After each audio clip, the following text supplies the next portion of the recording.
What should we expect per you? Well, I think a lot of news has leaked out, and it looks pretty clear that what Facebook is going to launch is not a new phone, but basically a layer of software that's going to be visible to a smartphone user when they turn on their phone, sort of like their home screen, and it'll be an announcement with HTC for a specific phone that will have that software installed. I do think it's the beginning of a whole series of Facebook initiatives in mobile that will probably lead ultimately to a lot more people having a home Facebook screen when they turn on their phone all over the world. And to have something specifically tied to Android, is that because that's where they feel they need to have a larger presence, that they've already dedicated a lot of time to how people experience Facebook, say, on the iPhone? Well, it's because Apple wouldn't allow them to do it on the iPhone. Android is a more malleable, more open system that allows the phone makers to do different things with it, whereas Apple would never allow Facebook to control the opening experience when you turn on your iPhone unless they had a much tighter relationship than they do today. So there really isn't another choice. Perhaps they could do a similar deal down the road with BlackBerry or somebody, but Android's the logical choice also just because they have the sheer largest number of users on smartphones globally by a substantial margin. Does this get complicated at all, given that in another arena, Google and Facebook are clearly competitors?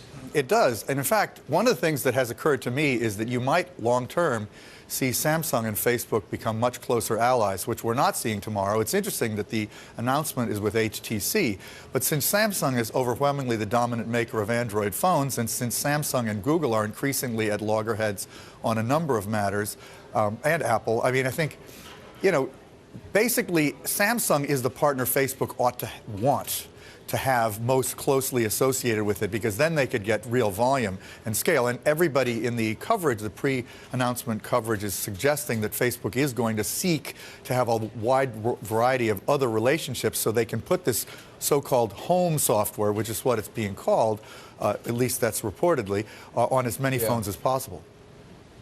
But the reason, I guess, that HTC would be ready and willing is just based on they're trying to come from behind. HTC is way behind Samsung. They'd like to have a more differentiated product. And the thing that people have got to remember is that on almost every smartphone, Facebook is the #1 app that people use. So and this is also a global phenomenon, so don't focus too much on your experience in the United States or what your kid does or anything like that, which so many Americans tend to do.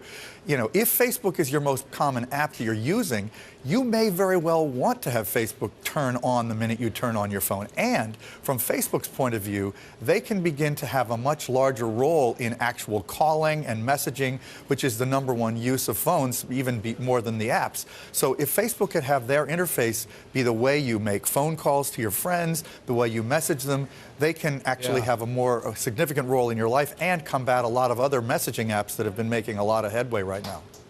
David, before we go, we have seen phone manufacturers try deeper integration with Facebook in the past. You've been covering this company for a long time. What do you think they have learned and Mark Zuckerberg has learned from some of those past experiences, especially when it's deep integration with a phone that nobody ends up wanting or buying? Well, this is the first time Facebook itself has worked with a phone manufacturer that I know of in order to do a substantial integration. Facebook has made enormous improvements in its own mobile apps, but it has not until today worked directly with a phone maker. And I think this is the beginning of a whole new phase of their relationship with mobile, where they are going to work much more closely with the phone makers in order to kind of try to have a much bigger part of your life when you're traveling around using the phone, because Facebook is increasingly a mobile app. In more than 2 to 1 in the United States, people are using the phone, Facebook on mobile more than on a PC desktop. So that is a critical factor in Facebook's future. Really quickly, is this the kind of development that could change the game on the mobile advertising revenue that Facebook generates? That's a great question that everybody's asking, and I don't think the answer is clear until we really see what they announce. Obviously, they think it will help. The more prominence they can have in your mobile experience, the more of your time they will have in order to show you ads. They clearly have not cracked the code for mobile ads yet. I think the ads they're currently showing on the mobile feed are quite crummy, and people are frustrated with them. They will work in 1,000 ways to improve that. This just gives them more means to do so.